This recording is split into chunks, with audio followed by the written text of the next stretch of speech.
Birthday nga ng bunso kong anak at kumain kami dito sa Vikings. Tara! At dahil nga birthday ni bunso, kinantahan namin siya. Sing mo. Happy birthday, Jason. Happy birthday, Jason. Sabi ko nga, doon na lang tapusin yung kanta sa may Vikings. Kaya ito, papunta na kami sa mall. Tara at tayo'y pumasok sa aking mall. Charis! May pa-gray carpet nga dito mga mare, kaya ayan, rumampa muna kaming mag-iina. Mga model yarn. Nakakita nga ng mga balloons itong bunso ko at sabi niya ipicturean ko daw siya. Abay, tingnan nyo nga naman itong mag-ama ko, ang sarap maglakad. Habang ako, ito, pagod na at ang bigat pa naman ang aking bunso. Pero di bale, sige, birthday mo naman. Ang haba nga ng nilakad namin, mga mare, pagod na ako. At ito na nga mga mare, nakita na namin ang Vikings. Kaya naman kahit pagod ang mare nyo'y umaura pa din.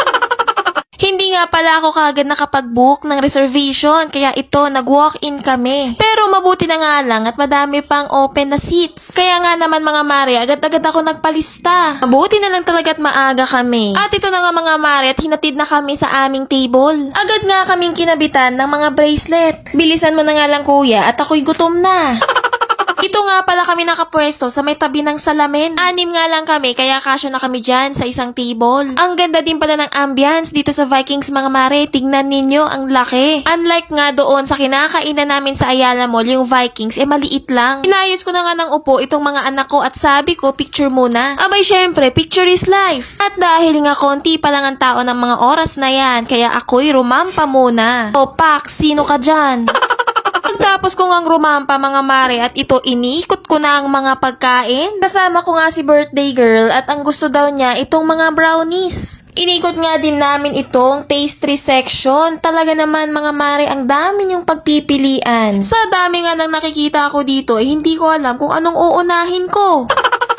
Sa lawak nga ng pastry section mga mare, lahat ata ng dessert nandito na. May mga gummy bears, donut, cookies, yan, lahat makikita mo dyan. May mga kakanin din pala dito mga mare at hindi lang yan, yung mga pang breakfast, ayan, waffles, yan, pancake, yan, ang dami, makikita nyo dito. Pumunta naman ako dito sa may grilling station, ayan, pwedeng magpaihaw dito. Pwede ka ngang mamili dyan at meron din naman dito yung mga luto na, yan, kukuha ka na lang. Eto naman mga mare, gagawa kayo ng own pasta ninyo. Kumbaga yung mga spaghetti, yan, mga carbonara, mac and cheese. Ayan, ang dami mga mare. At may popcorn pa nga. Ito naman sa katabi niya ay pwede kayong gumawa ng sarili ninyong pizza. Ayan, ang daming pagpipilian. Meron din ditong palabok. Ayan, ikaw din ang gagawa ng ingredients mo. O diba, hindi ka lang basta kakain dito mga mare, mahihirapan ka pang mag-isip. Andito naman ako ngayon sa may shabu-shabu section. Ayan, gusto ko to kasi sabaw. Kumuha na nga ako ng lagayan ko at pumili na din ako ng ingredients na ilalagay ko. Ang nilagay ko lang naman dyan is mga gulay. Yan, more on pechay, cabbage, and then mushroom. Ayan. Sayang nga lang, wala yung mga beef, yung parang shabu-shabu ng mga Korean. Ganun. Isi-serve pala ito sa aming table at nakaganyan siya mga mare, may kasamang lutuan para naman mainit pag hinigop mo. Sing init nga ng pagmamahal sa akin ng asawa ko. Kaya naman, lalambingin ko yan. Oh, diba? Nagpakit lang talaga kami sa camera. After nga ng waffle na kinain ko, ito, kumain na talaga ako ng rice at inulam ko yung steak. At ito na nga ang birthday girl, kumakain ng fried chicken. Ano, hindi ka pa rin nagsawa sa chicken? Humingi pala ako nitong parang Yakult dito sa may drinking station at talagang wais sila kasi tinatanggal nila yung take para hindi maiuwi. At oras na nga ng bigayan mga mare. Ng cake ha, hindi pera. Nabigyan na nga din ng cake itong bunso ko at ayan, tuwang-tuwa siya, hindi lang halata.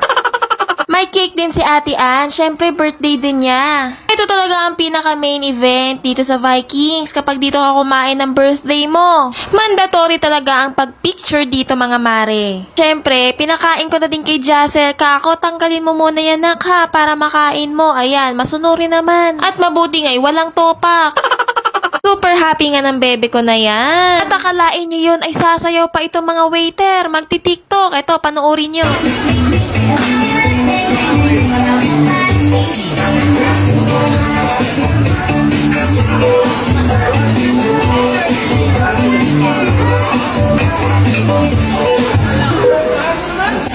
She wants to dance,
Ang gagaling sumayaw, sayang, sana sumali ako.